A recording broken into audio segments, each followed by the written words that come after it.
What is up, you guys? I am Tony Metro. Welcome to the video. Today, I'm going to be telling you every single MLB team's biggest need this offseason. Moving over to the National League, it only makes sense to start with the World Series champion Los Angeles Dodgers. Honestly, what else do they need to do? The Dodgers finished first in ERA and first in runs scored last year. Last year, they acquired Mookie Betts, and already this year, there are rumors that they may be looking to acquire Francisco Lindor or Nolan Arenado. Now, I don't think either of those things are going to happen because the Dodgers don't have a whole lot of things that they need to improve on. But there is the old saying, if you're not getting better, you're getting worse. The Dodgers certainly need to think about re-signing third baseman Justin Turner. Jock Peterson is also a free agent, so they may want to look to add to the outfield. But overall, you're still looking at one of the best starting rotations and lineups in all of baseball. Next, the San Francisco Giants. The Giants were destined for last place entering 2020, but actually surprised some people, scoring the 8th most amount of runs in baseball and finishing with an ERA that was 18th in the league. To me, the biggest thing for the Giants, much like many of the other teams on this list, is to address the starting rotation.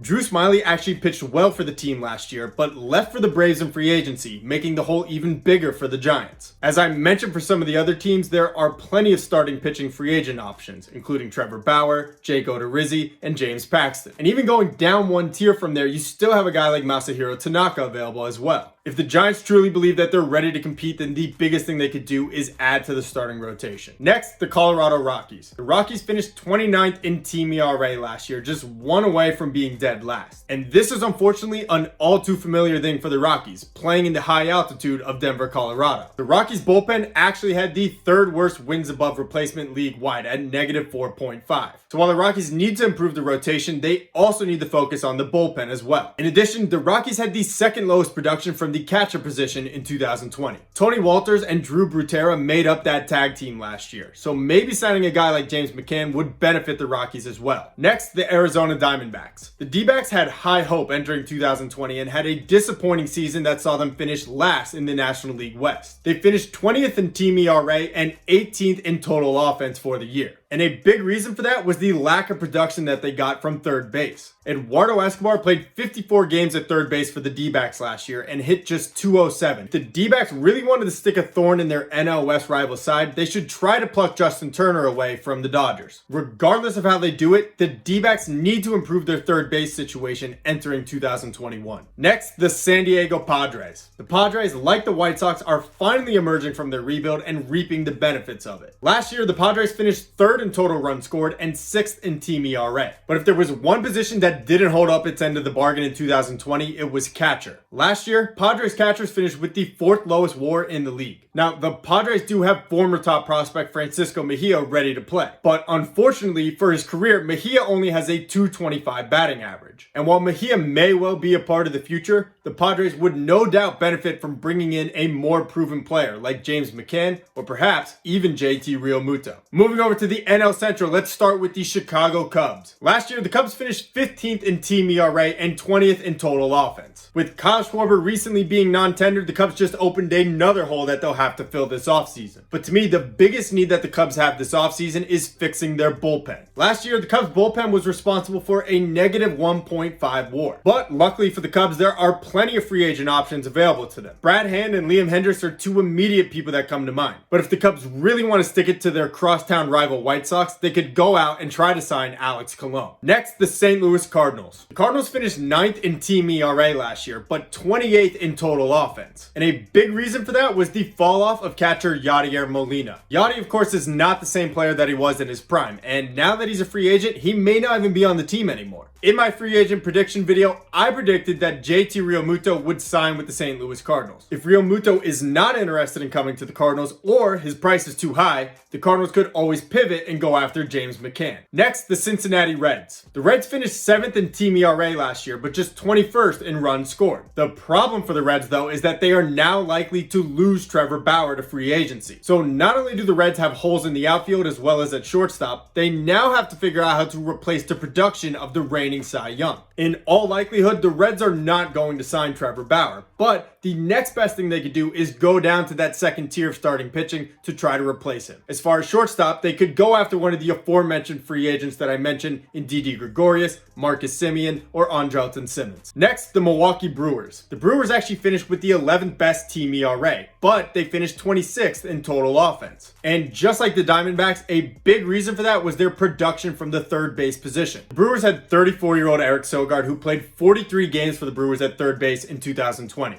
But Sogard hit just 207 on the year, and the Brewers could definitely use an upgrade there. Like I said, Justin Turner would be a great fit for any team looking for a third baseman, but to be honest, I don't see him leaving the Dodgers. But maybe there's a way that the Brewers can load up on a trade and go for Nolan Arenado. Now, I'm not saying that's going to happen, but the Brewers definitely need to improve third base going into next season. And rounding out the NL Central, the Pittsburgh Pirates.